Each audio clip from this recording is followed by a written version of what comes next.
I'd like to give you an example so that you can correlate with your real world example. Okay, so let us get started with the DevOps session.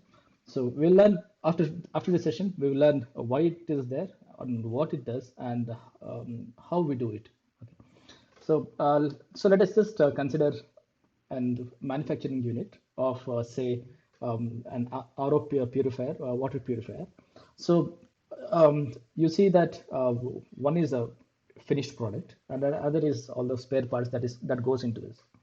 So what happens in manufacturing unit is maybe we import all the items that is required to make up the water purifier and then build it, or maybe we build it in our own factory and then assemble it and then we sell it. But before selling, so what we do is we all the industries, whether it's car industry or any product industry, so what they actually do is they do something called as quality assurance, which is also called as testing. So they check whether the water which is coming out of the real product, so whether it is meeting certain standards of purified level. So it doesn't have any salt contents which are harmful for human beings and stuff like that. So that is the quality assurance. So we have done the manufacturing, we have done the quality assurance, and then what happens is we sell the product. So once we sell the product, what really happens is maybe after using for some time, you might have some issues. Say tap is not working. Maybe the outlet pipe which is connected for filtering, it is not working. Maybe it is stuck. Maybe sometimes it when you switch on, it doesn't seem to be the water level is going up. So these are the common things you must have seen already in your homes. So what you do is you call up the toll-free number, and then somebody in the call center of their company so picks up the phone and then says what is your problem, and then gives you an ID of ticket ID or something like that, or they will in turn call the technicians, and technicians will get an ID. Okay, this is my service ID, and he will come to your home and he will repair it if something is missing. If it needs a new some sort of item which is required, so he will replace it. So this is the usual process of your manufacturing and your testing and your service operations. So this is how, if you have this picture, so it is easy to understand what happens in software. So in order to understand this in software context, so what you need to understand is you need to understand that software is actually completely have the CPU does all the job that happens in the manufacturing unit. So once you write the code, once you compile it, so it's onto the CPU. It will do the work of what compiler tells and gives you the output, and then the program stores it on your hard disk, and then you can deploy it to customers and stuff like that. So the same thing that we saw in manufacturing unit. So how does manufacturing can be very efficient, very so that they can control the cost, and the more than the controlling cost becomes secondary. The first thing that comes into the product life cycle is the quality. So why quality makes more takes a higher priority than the cost is because people don't want to get something with their hard-earned money and then it breaks and you have to invest more on that. So if the quality is gone, the brand name is gone. The brand name is gone, then the company will shut down within no time. So that's how important is the quality. So if something is very high, if consider for example iPhone, so it costs about close to 1 lakh, but people buy it. So it is one of the highest selling mobile phones because people are addicted to quality, and people do not want something to hang for some time, and it should not behave in an unexpected way. So maybe your some of your Android phones get stuck. So how do you make these quality products? Is because is through a process called as automation, and everything you put into the pipeline. So how you can do it in the real world is that you might have seen a lot of videos on car manufacturing units. So actually, in beginning days of the car manufacturing, people used to actually do it via the lathe machines and produce all the components that is required. But nowadays it's all automated. So you give in a blueprint, the automated lathe machines will give you the items which are spare parts of the car, and then there is an assembler.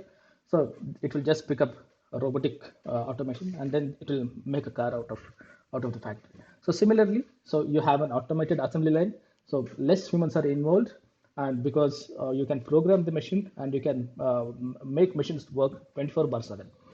And then you have automatic testing line. So in this example, you just need some sort of chemical automation where automatically detects what is the quality of water. And then just imagine, today it's not there, this technology is not there. Just imagine if your water purifier itself self diagnoses itself and sends an SMS to the company, and company automatically calls you and books an appointment.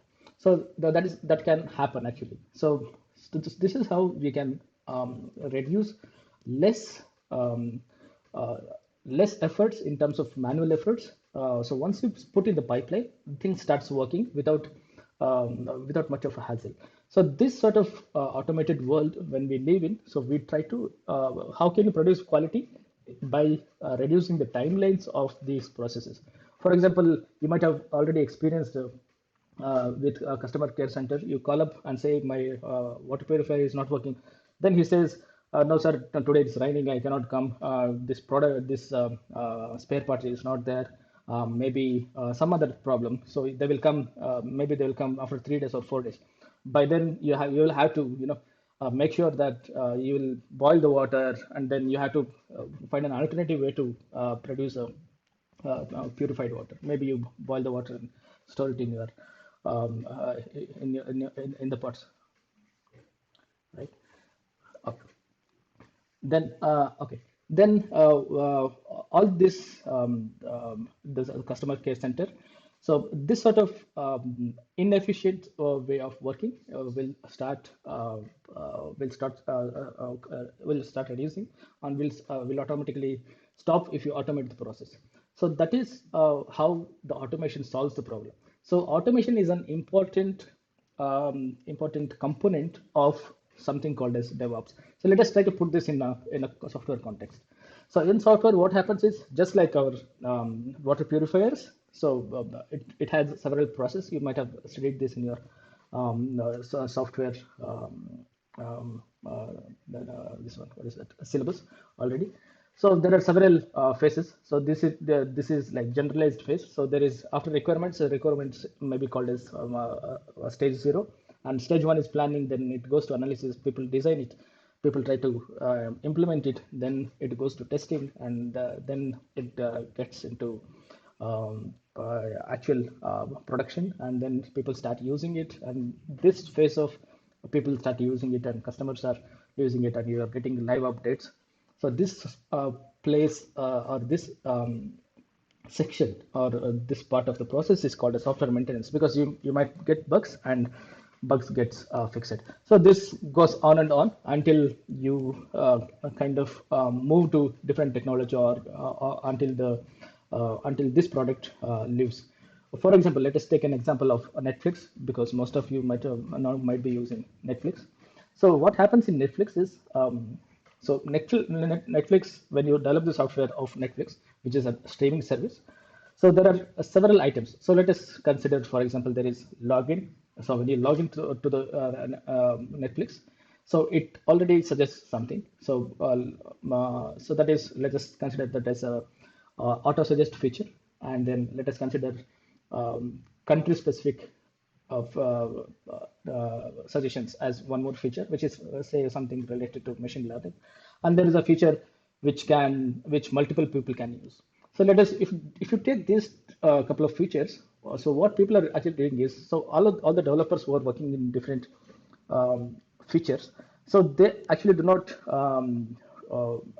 talk every day, or no, they do not sit together, all of these people. So what they do is, at the planning level, they discuss that how do I make sure that, how do I expose interfaces, or the interfaces to each other, so that if the login fails, I should not be able to stream. So this sort of planning and this sort of implementation goes through. And when you deploy the Netflix software, so what happens is they use something called as microservices, which is nothing but so in the previous even in 90s and in the beginning of 2000, what used to happen is when you deploy a software or when you deploy a web service, so there used to be one big server which has certain capabilities. Normal capability would be something like 1 GB RAM. Maybe it has maybe 50 GB RAM or something like that. So it used to be a single server where you can log in, you can do whatever that service does. For example, mail service, or maybe there is a blog service or something like that, news service or something like that. So that used to be single server.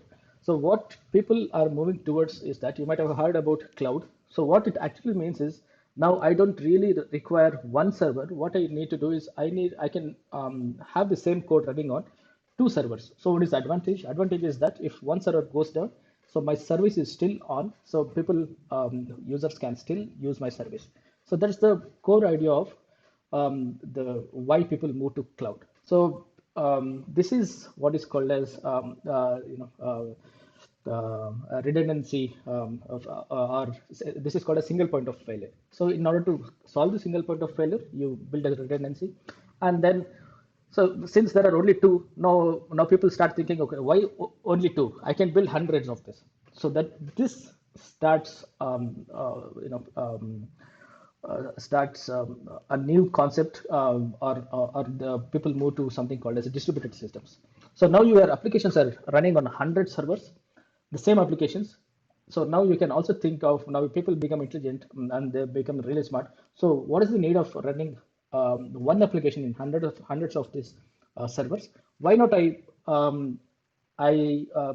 cut these applications into different parts as services. So these services are called as microservices. So they take one service, and then maybe out of 100, for example, login service, or the machine learning which suggests you the shows and the serials, maybe that is running in say 10 computers, and this is running in 10 computers. So even if 1,000 people are logging in, so once the logging is done, so you don't actually require to log in again and again. So it can pick up from somewhere else. So maybe they optimize this. Maybe two servers are enough for logging in. Maybe for streaming, you need 60 servers because streaming is a heavy operation. So then you try to orchestrize this. So this is called as orchestration. So what is orchestration is that you have one application, you put it on the computer, you have several applications, and then you put it onto the several different distributed systems, and then they start talking to each other. So say there are several architectures. One of the architectures is called as REST, where you can so you might have heard about REST APIs. So once you log in, it's an API goes and hits the server. So there is something called as load balancer, which will take that request and see which computer should I send this request to. So that is the job of the load balancer. So why is this required to understand DevOps is, so now you should be understanding that the software process of deployment is becoming more complicated, equally complicated as development. So you put the logic, you write the algorithms, you do wonderful coding, and you write your test code. Everything is fine. But when it actually gets deployed, if it's single computer, so it doesn't matter how good is your algorithm, your computer is going to stop working because there are too many requests which are coming into your system. So that is why you need a distributed system. Now the problem is you have distributed servers, which is also called as a web farm. It's just like a farm, just like your paddy farm or your sugarcane farm. Similarly, this is called as farm because there are in a big data center. You might have seen in some documentaries like Google, Facebook, and such documentaries. So you have a very big something like your prior hall, or it's even bigger than the 2 acres or 3 acres of land. So all they have is computers which are organized. So that is called as a farm, or the data centers. So informally you can call it as a farm. So when you send a request, one of the computers in that farm will respond to you, and it is so if all of you say 40 people are there in class, if everyone logs into the Netflix at the same time, it is not the one computer which is responding to you actually. So there are out of this web form, the load balancer takes that request and sends it to different forms. It's just like you have this AreConnect or BD manufacturing in Mangalore, right? So what people do is they just give the leaves to people who have less work. So if some people have a big chunk of work, so they do not give it to that him or her. So they just distribute to people who have less load.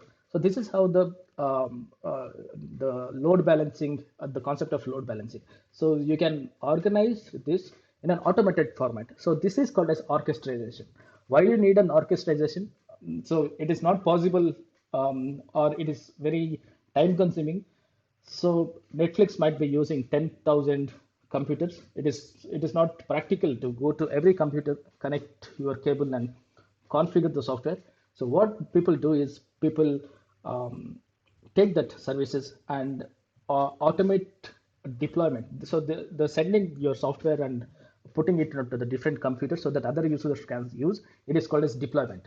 So this process of deployment is now automated. So once you have this automation, this sort of automation is can be done using this is actually called as infrastructure as a service. So you might have heard about IaaS, infrastructure as service. So that is what is infrastructure as a service. So in fact, you can write code to automate this. So there are several automation tools such as Ansible. You might have heard that. Ansible, and there are several tools. So you can write configuration file and you put that. So Ansible will take care of deploying all this. So this you can actually write in form of code, which it can be deployed automatically. So this is also called as infrastructure as code, IaaC. So these are all the things which are happening in the industry. So it's not one single computer which you should be focusing, because this is a point of scaling. If you have one computer, maybe 100 people can use it simultaneously. But if 1 million people want to, or a billion people want to use your software, so you need a lot of servers. So these servers needs to be managed continuously.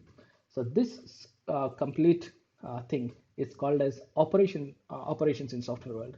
So your deployment, and then if something goes wrong, say for example you are logging into Netflix, and even after paying, you are unable to log in. So what do? You call up or write to Netflix on Twitter or via mail saying that my login is not working. So then they will immediately address it.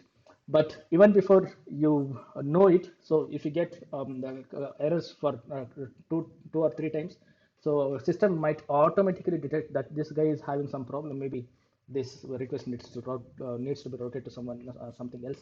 So there could be automatic alarms or automatic the system where Netflix can actually detect what is wrong. Maybe you're trying to stream a particular movie.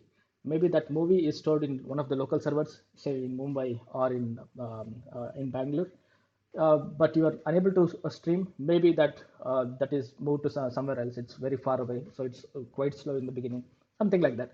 So all these things will get automatically sent back as feedback to the Netflix operations team. So then they will understand that okay, this thing is going down. Now we need to plan how do we deploy, or how do we make sure that this problem doesn't come again. So this idea of making sure this problem doesn't come again is called as a regression. So, for example, you are trying to click on something, your Netflix app gets crashed, and maybe it asks you to send a user feedback. So when you click on that, so it goes as a mail to them or some sort of ticket, and then they see that okay, this is a bug in the code. They fix the bug, and they also write a test case which is in automated testing so that it doesn't appear again. So this is called as regression. So what we have learned is development is only say 1/10 of the actual software lifecycle. So one is development, and there is second thing is there is operations, all sorts of operations, testing, integration testing, your deployment, which is called as orchestration. So one of the tools that you people use is Kubernetes is an orchestration software and things like that. So this all these keywords when you see, so you now you must be able to map. So where is this particular thing used? Kubernetes, where is it used? It's used for orchestration. Ansible, it is used as to express um, infrastructure as code. So this is how you should be able to relate. So you just read about any tool, and then in this life cycle, you should be able to relate that, okay, this falls into this place. So now we are trying to bring two sections of software development. One is the developers, which is from the requirement planning, analysis, design, and implementation. So this is half of the development life cycle, and then the other half of the software life cycle is that testing, integration, maintenance, deployment, all this. So these people come together and then say, okay, let us try to put right code in order to work this seamlessly. So that is how that is why people use this infinity side as DevOps, because it's a continuous process. So something goes wrong, it comes back as a bug, and you write a code, or you fix the bug, you write a code which makes sure that this problem doesn't come again. So in our previous problem, for example, one of your tap is not working properly. So you order the tap, so you fix the tap, and then after 2 weeks it starts leaking again. So then this particular problem is appearing in all over the India. So then this becomes a really so maybe after 1 month or out of 3 months, after 6 months, company realizes that okay, this problem is coming a lot. So what is the problem? So then their manager says that okay, find out what is happening in this particular where are we getting this tap from? Who is the manufacturer? Then they go to manufacturer, and manufacturer says that okay, now this is what we actually sent you. So let us look at that. So then this what manufacturer says that okay, the plastic that we are using and the rubber that is used to cover the cap, which is used to stop leaking. So that is actually not compatible. Maybe that is too soft or something. It gets brittled or something like that. Then he calls up the rubber manufacturer and says that this rubber is not good. So now from the user till the rubber manufacturer, the communication cycle is maybe it takes more than 6 months or 8 months. But if you automate this, say for example, you already had this software which is installed in your water purifier, and it sends an automated mail, or sends an alert to the system. So you can actually reduce this gap from 8 months to maybe 15 days, or even lesser than that, because you are getting the data very fast. So what is the core idea here in DevOps is reduce the time which is required communicate, and then make sure that the problems which are already visited does not come again. So by doing this, you produce a very high quality software. So you might have heard about a lot of tools in DevOps. So these are the tools. These are just tools. Basically, what you do is at ground level, you write code, you build it. Build is nothing but compiling and packaging it, and making it a release specific build. So it goes through a release cycle, and and people monitor it. Monitor is nothing but you get an alarm when something goes wrong. So at code level, basically you use languages like C, C++, or whatever, and these items of the work are actually managed through a tool called Jira. So what we developers get is when we try to build software, we try to break one use case into multiple pieces, small pieces. So these pieces are raised as created as tickets. So these tickets are put in the software. So one of the softwares which helps us to do that is Jira. So it helps us to manage the life cycle about what is happening to that particular use case. So once that is done, Git, as you know, it helps us to keep track of the code. It is versioning system. That means you can have multiple versions of your code, and multiple people can contribute to your code. So that is why Git is used. So there are several other tools, but now the current popular ones is Git. There used to be SVN, CVS, Perforce, ClearCase, and a lot of other tools. So now Git is becoming more popular, and people have used it across industry. So that is about how you write code, and then when you actually test, so there are several automation tools. So, for example, there is Selenium, which is shown here. There is a JUnit, which does the Java unit testing. So there are several such tools. So once you write the code, automatically your code should be tested. That is automated testing and things like that. There is also tools which can automatically build for you. In Java, it's called, there are tools like Maven. There are tools like Ant and things like that. So when you write make files for your C or C++ language, it is actually you're automating the build process. Okay. So, and then when you deploy it, you might have heard about Dockers. So Dockers is nothing. Why people are using Dockers is because, so I was telling you that initially there used to be one system which has a lot of capability. Maybe it's called as mainframe or something like that. People used to, talk to that particular one system. So if that one system goes down, all the services down. So then people started using thinking that, okay, why don't I buy a lot of different hardwares? So why don't I buy 100 servers? If one goes down, other will start coming up. Then people started doing that, and then the next level of automation is that, okay, why do I need to invest on hardware? I can use something called as virtual machine, where you might have downloaded a VMware software or an Oracle. You can install a lot of operating system on your operating system.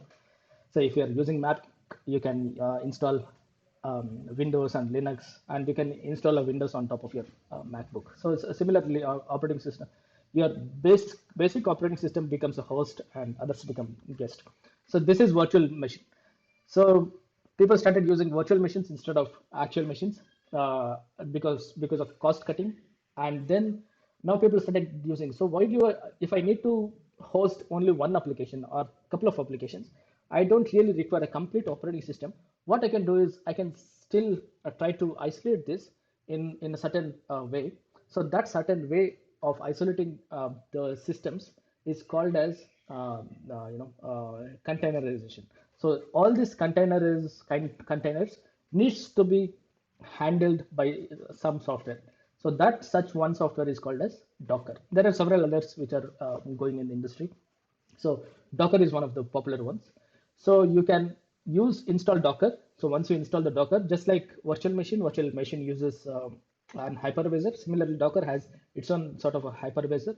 So it leverages your current operating system, and you can install as many containers that you want. That means you can build a code, you can containerize it, which is actually not, you're not putting that on a virtual machine, but you're dockerizing it. That means it's a separate space, or you can think of it's a different namespace rather than it's a different virtual machine.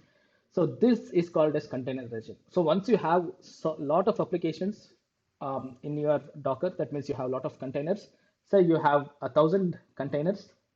Docker can handle all of these containers. So it handles all the containers.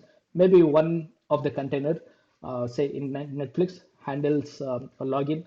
Another container has a code which can auto suggest using machine learning, and other container can actually monitor all of these containers, whether these containers are running fine and things like that.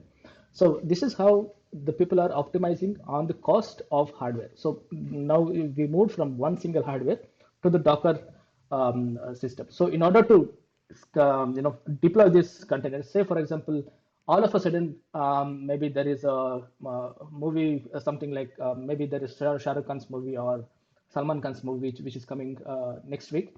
So there is going to be a lot of traffic on Netflix. So what Netflix guys do is, so if there is a lot of traffic, say it normally suggests about 50%. So if it reaches say 80%, I automatically create containers which can handle the load. So this is called as orchestration. So when you create new containers, when there is a flow of network, that means flow of traffic, which means you require more CPU to process all of your requests. So a lot of streaming is going to be there. So a lot of traffic. So in order to handle that, you need a lot of CPU power. So in order to do that, you need to increase the number of containers which are actually streaming. So these are called upscaling, downscaling. These are the specific things which goes into the content. So this is actually called as orchestration. Why it is called as orchestration?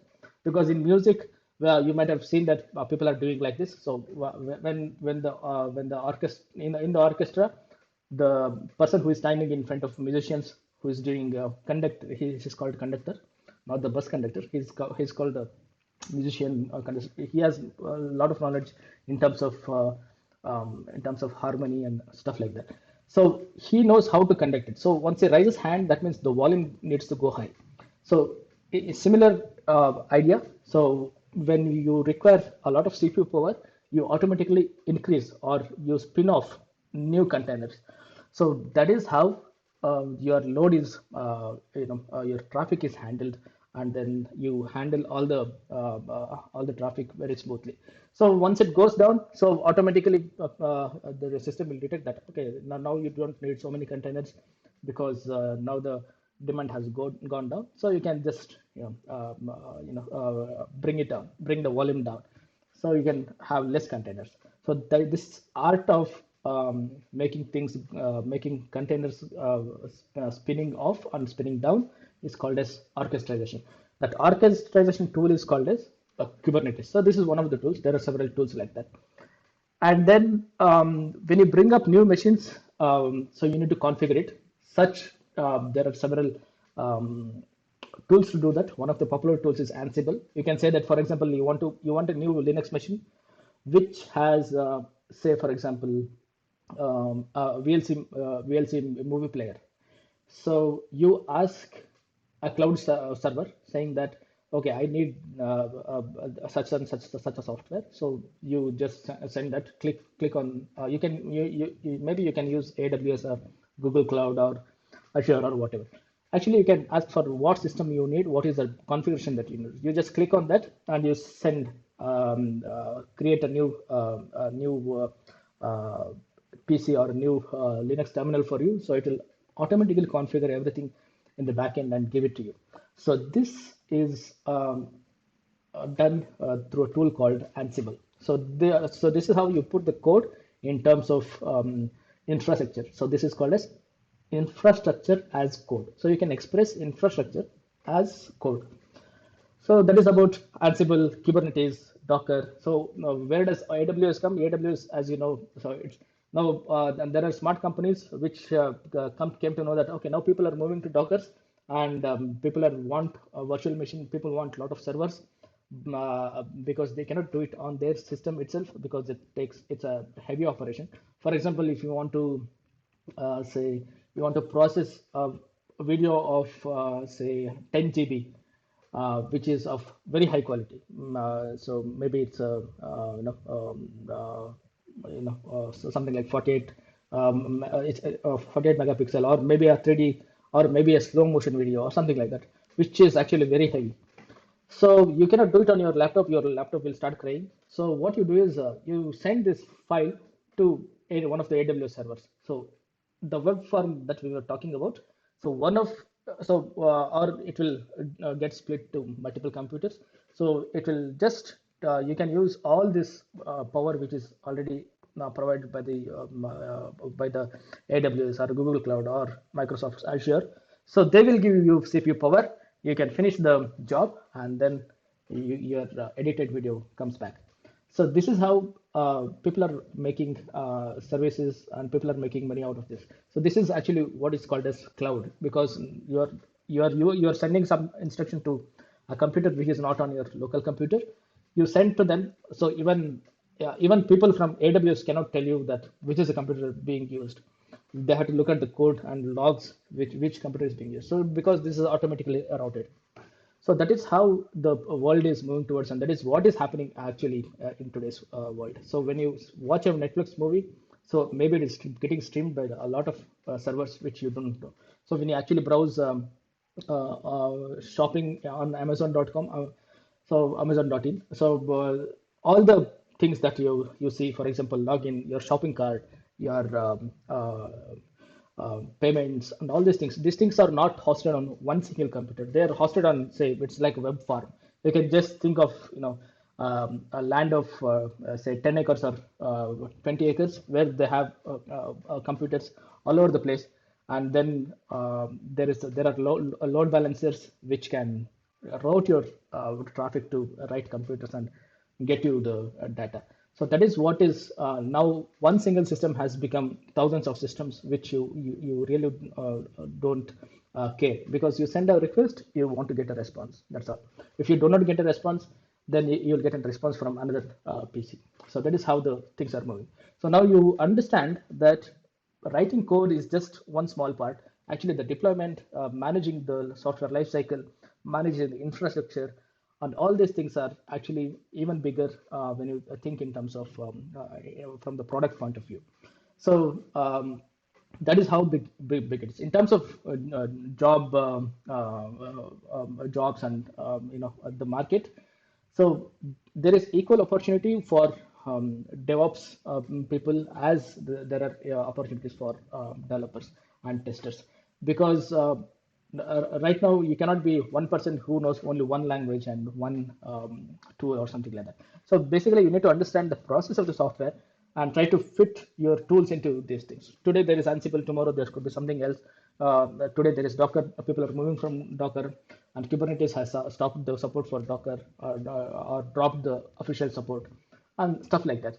So tools are going to develop over the period of time, and better tools are going to come and ease the handling of all this development and the operations, uh, which are now seemingly one big chunk of software lifecycle.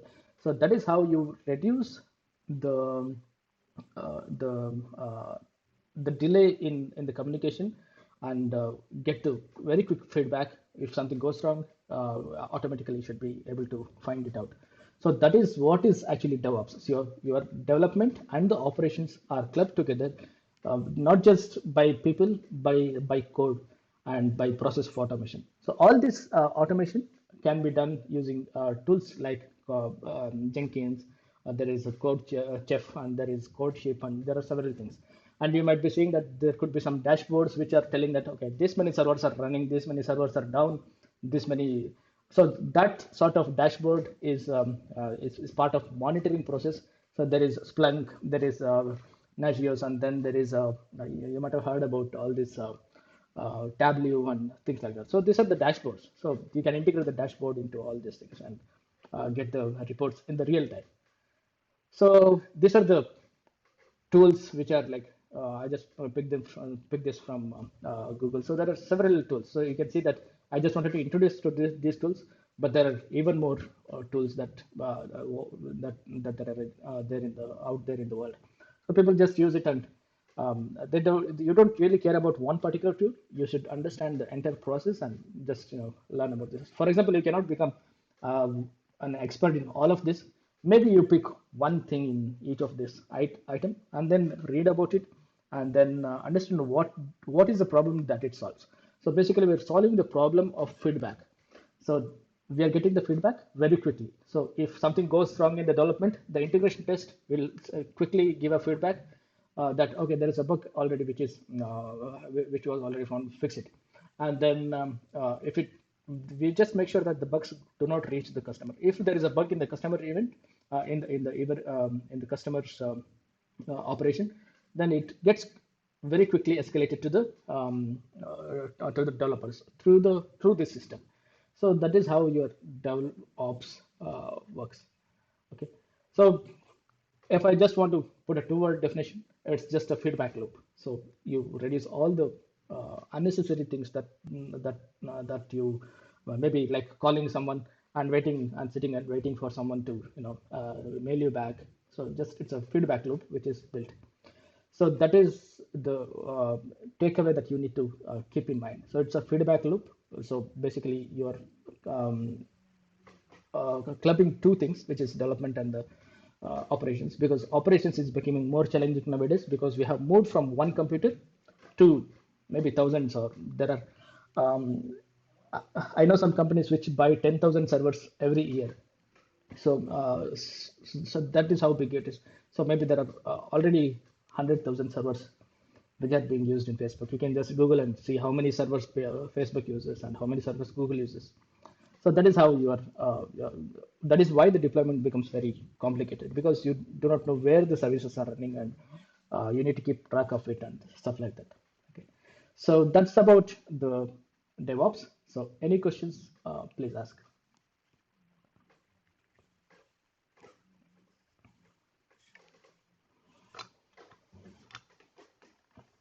Yeah, feel free to ask, because yeah, I can answer as uh, as much as I know, and you don't have to think twice. Be frank. Yeah, don't think that it's an embarrassing thing to ask simple question and stuff like that.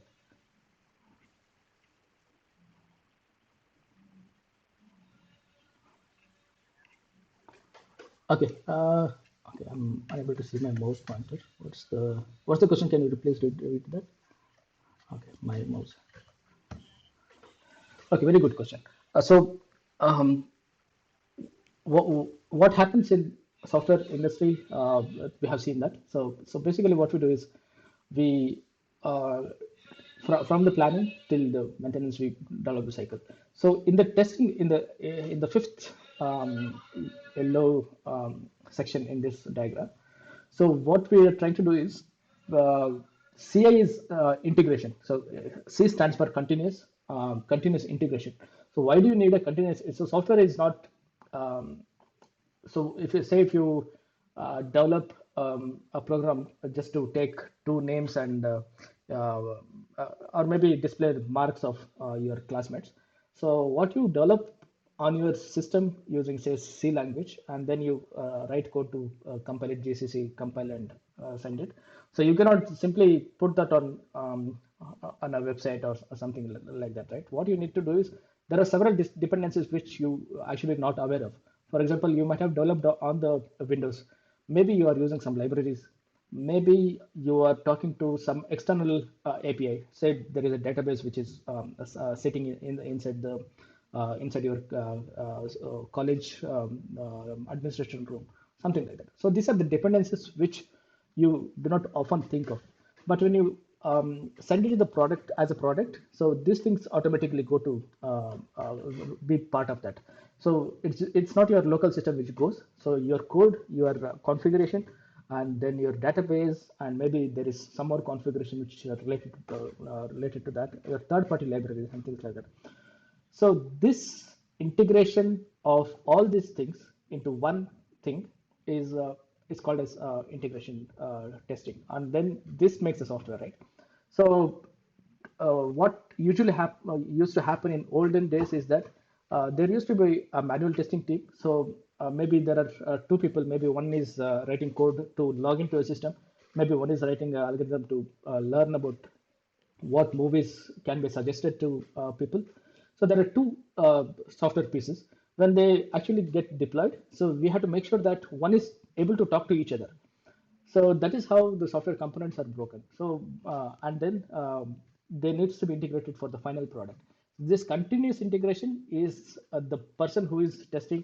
So he downloads the code from both the places, and then tries to log in and stream the movie.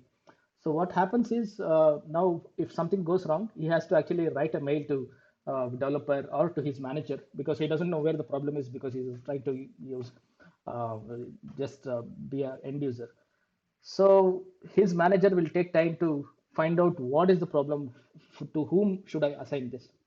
Then maybe one person looks at the logs in the software and then assigns to say logging in team. So all this process is taking about maybe a week. So within 1 week, people cannot wait, and it's big loss.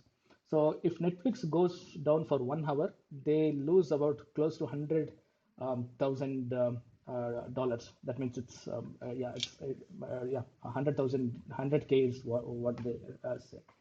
So that is how severe it is.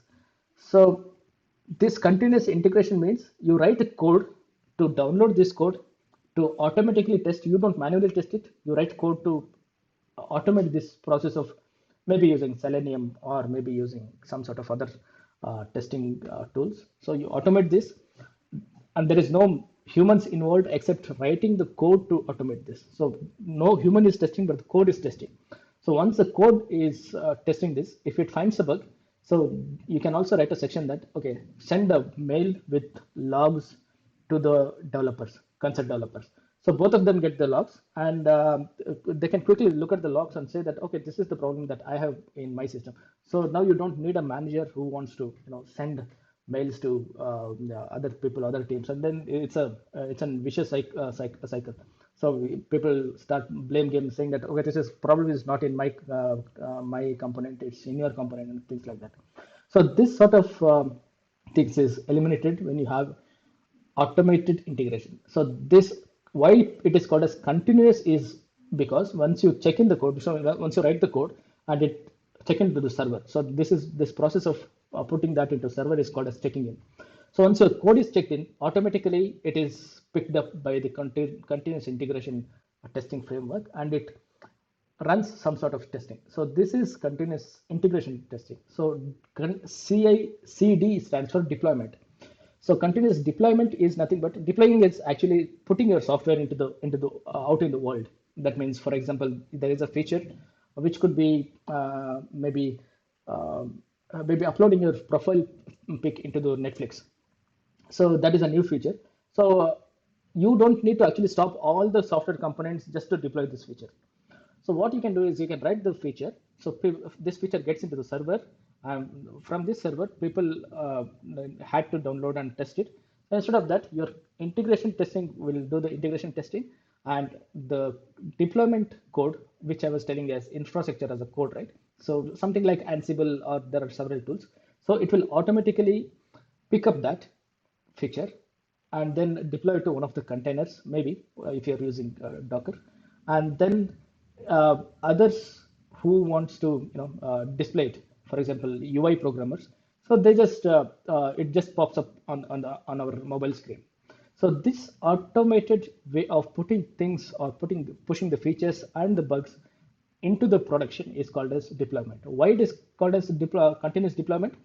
Because initially in the traditional way of developing software, so you will have a release cycle. Say within 3 months, in December we'll release version 1, in January we will release version 2, and so on.